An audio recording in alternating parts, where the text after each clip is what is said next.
5. Mamie Thurman. 1932, Logan County, West Virginia. 32-year-old Mamie Thurman was living a double life. To some, she was just the wife of one of the county's policemen. To others, she was a fixture at local speakeasies. It was also rumored that she was having an affair with a local businessman. On June 22, 1932, a boy was picking blackberries when he came across Mamie's body about 15 feet from the road. Her throat had been slit, then she had been shot twice in the head, and her body was badly bruised. There were many suspects, including prominent people in Logan. Another suspect was a handyman employed by the businessman who Mamie was apparently having an affair with. That being said, no one was convicted of the murder. Since her murder, Mamie's ghost has been seen on Holden 22 Mine Road, close to where her body was found. The stories are that coal truck drivers will see a young woman wearing old-fashioned clothes, so they pick her up, but then she vanishes from their cab. Other times, she appears on buses that go to the mountain. At times, she appears to be soaking wet. When they arrive at her stop, she is gone from the bus, but the seat where she sat is wet. 4. Karen Gregory. 36-year-old Karen Gregory had just moved into her boyfriend's home in Gulfport, Florida. Shortly after she moved in, he had to go away on business, leaving Karen home alone. In the early morning of May 23, 1984, neighbors heard a woman screaming, but no one called 911. 2 days later, Karen's boyfriend called the police and asked them to go to the house. Karen hadn't answered the phone or been to work in 2 days. Once in the house, they found a gruesome scene. She had been raped and stabbed to death. For a while, the case sat cold, until 2 years later, when a detective noticed that the neighbor across the yard, firefighter George Lewis, had changed his story a number of times. They looked into him and found that a handprint left at the crime scene matched his. He was arrested, convicted, and given a life sentence despite his claims of innocence. He appealed a number of times, but ultimately died at the age of 52 in prison. As for the house in which Karen was murdered, a new homeowner bought the house and claimed some spooky things happened. For example, there is a brown spot in the hallway where Karen's body laid for 2 days that never comes clean. She would scrub it, but the stain would always come back.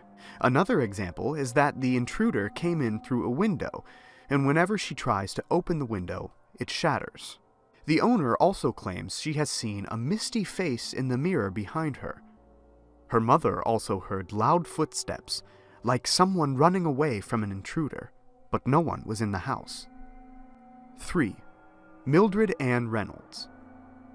On March 13, 1956, 23-year-old Mildred and Reynolds was supposed to visit her husband for lunch. He worked as a gym coach at the Avard, Oklahoma High School. However, along the way, on a rural road, her car was found in a ditch and it was on fire. Sadly, Reynolds' body was in the front seat and everyone assumed it was a tragic accident that stole the life of a young woman. While examining the scene, there were a few things that were off. Like, her right shoe was covered in blood, and it was found over 250 yards in front of the car. Also, her coat was found 100 feet behind the accident. Then the car had burned through thoroughly, as if it was given help through some type of flammable material. Then it looked as if she could have been driven off the road, as there were witnesses who saw a second car, and there was another set of tracks near the crash scene. Another odd finding was bullet casings that were found near the car. All the evidence seemed to point to murder, but no one was ever arrested in connection with the crime. Since then, her ghost has been spotted at a nearby restaurant opened in 1996 in the location of the old gym where Mildred's husband worked and where she attended school. The owners experienced strange phenomenon. For example, one day sitting at the counter was a young woman in green. The owner went to get a notepad to take the order, and when she returned to the young woman, she was gone. Other times, customers complain about the smell of burning hair. 2. Miles Faucet. It was New Year's, 1888, and Miles Faucet was invited to Josiah and Elizabeth Potts's home for a party in Carlin, Nevada. That was the last time anyone ever saw Miles. There was some suspicion about the Pottses because they were seen on Miles's property, and they were seen using his sleigh and buggy. The townspeople were sure that the Pottses had something to do with Faucet's disappearance, so they searched the property, but nothing could be found. In September 1888, the Pottses moved from Carlin to Wyoming, and the Brewer family moved into the old Pottses home. Mrs. Brewer was a correspondent for the Elko Free Press and wrote under the name Busy Bee. On January 5, 1889, she wrote to the paper saying that she believed her house was haunted. The ghost wasn't violent and nothing serious had happened, just a lot of strange noises, like rapping on headboards and banging on doors. However, where most of the noise came from was the cellar where jars of preservatives were being messed with. On January 19th, when the noises from the cellar got to be too much, they investigated, and after a bit of digging, they found some human remains. The body had been cut up and partially burned. Due to items found in his pockets, the body was identified as Miles Faucet. The Pottses were arrested and sentenced to death. The day before her execution, Elizabeth slit her wrists, but was saved by a doctor. The next day, she and her husband went to the gallows together. Elizabeth was a large woman, and it made for a gruesome hanging. The rope severely cut into her neck, which caused blood to pour over her white dress. Elizabeth Potts is the only woman to ever be executed by the state of Nevada. 1. Cannock Chase Murders.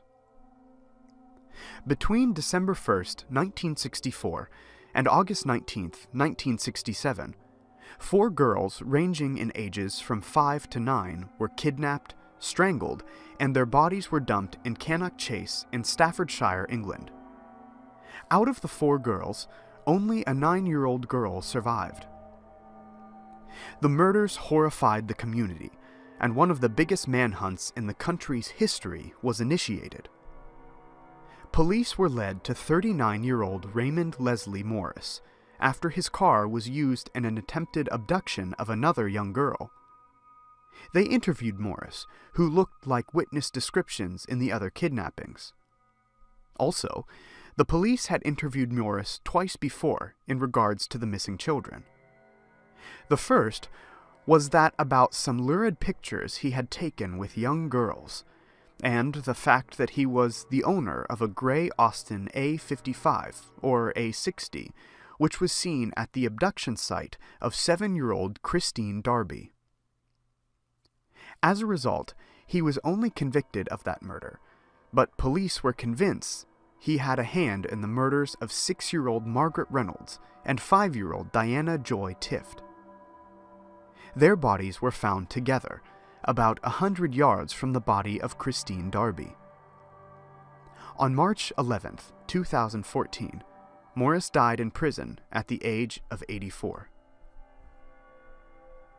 Shortly after his death, visitors to Cannock Chase reportedly started seeing black-eyed children in the area. One visitor reportedly heard a little girl giggle and then saw a small child, but her eyes were completely black. Michelle Mason was visiting the forest with her 2 sons when she snapped a picture of her sons in a tree. When looking at the picture later, she made a disturbing discovery. On the far right of the picture, there is the faint image of a young girl with blackened eyes holding a hula hoop. Thank you so much for watching. And if you enjoy the video, please let me know by clicking the like button.